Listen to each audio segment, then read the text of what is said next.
Hi guys, and welcome to GISTUBE TV, your home for everything entertainment and trending news. Subscribe to this channel, and after subscribing there is a notification bell, the bell button. Click on that bell so you will not miss uploads when I have them for your viewing pleasure. Hi guys, and welcome to this channel. If this is your first time, well, keep watching what you offer here, and I promise you would enjoy it. Now to the video of the day. Finally, after over 4 years, Evans the kidnapper has been sentenced to death. I say finally because his sentencing has been a long time coming. His case has been adjourned severally over the course of 4 years. He was arrested in 2017 and they did not sentence him until today. In fact, in 2020, August of 2020, there was rumors that they finally sentenced him to death. We should come and see his death video, the video of them, pulling things from him and his death. But that video did not surface and they were like, oh, it's not true, it's just been adjourned. 2021 alone, they've adjourned the case 3 times that I'm very well aware of. First was in May, then in June, and recently in August of 2021, they adjourned the case. But now a court in Lagos State, a judge that is governing a court in Lagos State, has finally sentenced Evans the kidnapper to death.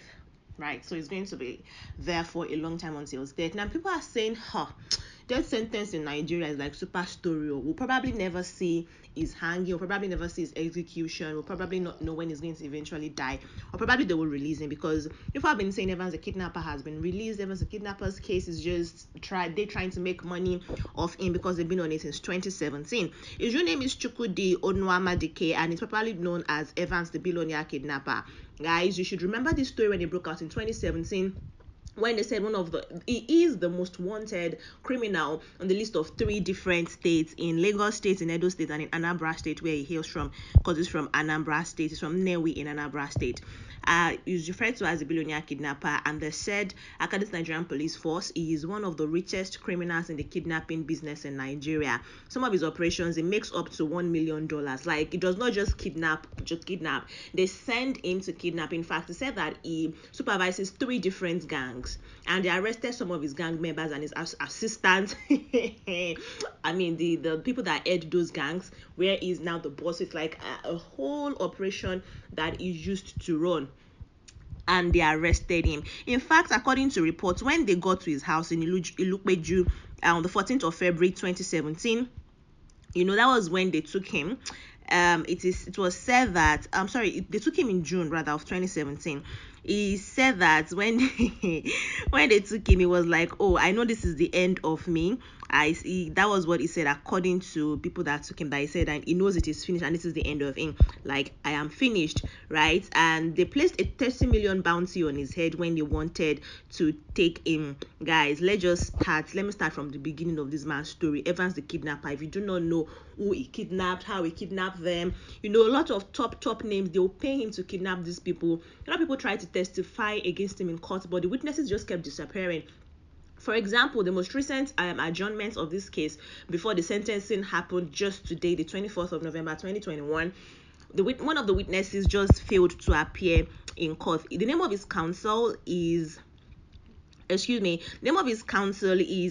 Oyekunle Falabi, and the name of the witness was not provided, but then it did not appear in court, so they had to adjourn the case. And then finally today, they've arrested him. Not just arrested, he is now supposed to die. He was arrested when he was 36, so he's about 40 years, upwards now.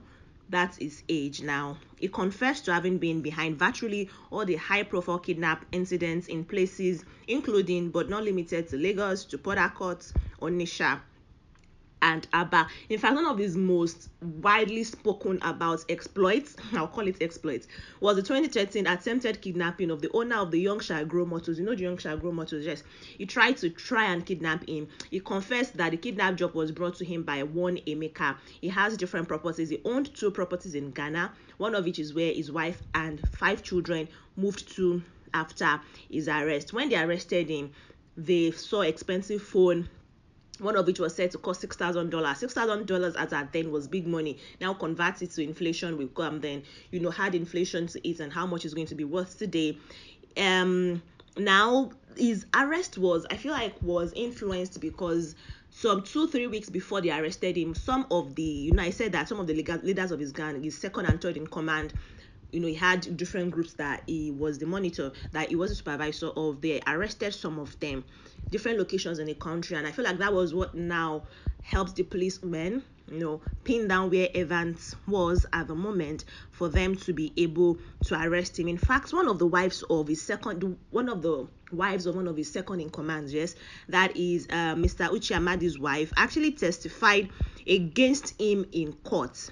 Her name is Ogechi Uche Chukwu. She told the court that her husband lied about his involvement with alleged kidnap kingpin, Evans the kidnapper, right? He said that the man used to travel to Lagos, because in his own testimony, he said he does not know Evans, he does not travel to Lagos. She was like, hey, Ogbeni, you they go Lagos, wella. Sometimes you said they give you contracts to try. Maybe he's not performing his duties at home. Maybe she's just been a dutiful Nigeria, but she literally, spoke against her husband in court, led them to further arrest him, and that even aids in the sentencing of him. In fact, in her own words, she said, if anyone comes to this court and says that Hamadi has never been to Lagos except in 2017 when he was arrested, then that person must be lying, because they took him in Lagos. But in his own defense, he told the court that he was arrested alongside his wife in Port Harcourt, and I didn't know or have any relationship with Evans. Now, the woman said that they arrested her and they dragged her along because they arrested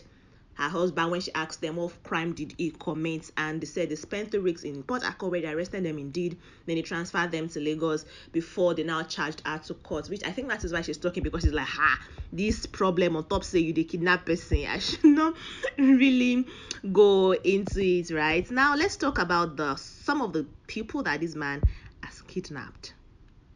Right, let's get to that. He was arrested in Magodo, Lagos. I'll get to how he was arrested, but let's look at a list of the people that this man has kidnapped from 2012 to 2016. Just listen attentively and tell me what you think at the end of the day, right?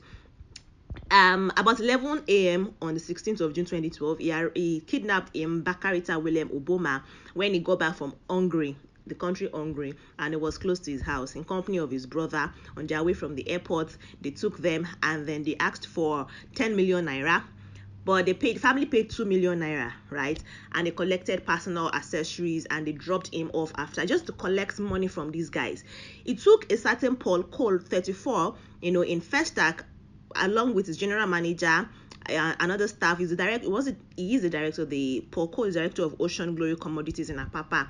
They asked for 10 million, they collected 5 million, they let him go. In 2012 also, they took a Lebanese man, asked for 7 million, they got it, and they dropped him. Also in 2012, they picked a man. He had to pay 1.5 million naira, and they made away with his black Toyota Venza and other assets. You should understand why this man was basically one of the most sought after criminals in all of Nigeria's record, and I kind of understand why his trial took this long. Let's move from 2012. Let's go to let me just talk about 2016 and the things he did. Well, let me talk about 2015 first. Right, it took a man, and the man had to pay 1 million naira. It took two men, 2 different times. They kept them for about 2 weeks, 2 months, different times, and they had to pay 1 million naira. In 2016, he held a certain man in Festac Town for 6 weeks. He collected $1 million. All this money I'm saying, hey, $1 million is not small money. How would you be collecting $1 million from somebody in 2016? Right, also in 2015, he collected $1 million from an Elias Ukachukwu, and then they paid another 1 million naira because they said the family members were rude to them during interrogations. This man had caused a lot of havoc and is now sentenced to death. Hopefully I don't know if that will happen, or for how long he was going to stay in jail, or is going to be in prison. Maybe he's going to be able to appeal. We don't know how the case would continue from here. But guys, I have it in due record that federal courts in Lagos State has sentenced Evans the kidnapper finally to death. life sentence. That was what he received, and he's just a little bit over 40 years old, so he's probably going to be there for a very long time, a longest time. And I'll be giving the progression of the story and the gist as it goes on, guys. But don't worry, subscribe to this channel so you don't miss uploads like this. What is happening here, Heavens the kidnapper, his wife and his children, what they are doing is I'm going to come and give you that shortly. I just say let me give you the gist of what is currently happening to Evans the kidnapper and where his situation has been. If you've been following his story, that is, guys. I'll see you in the next video though. Like I said, subscribe and also turn on the notification bell so you don't miss uploads when I have them for your viewing pleasure. And bye, guys.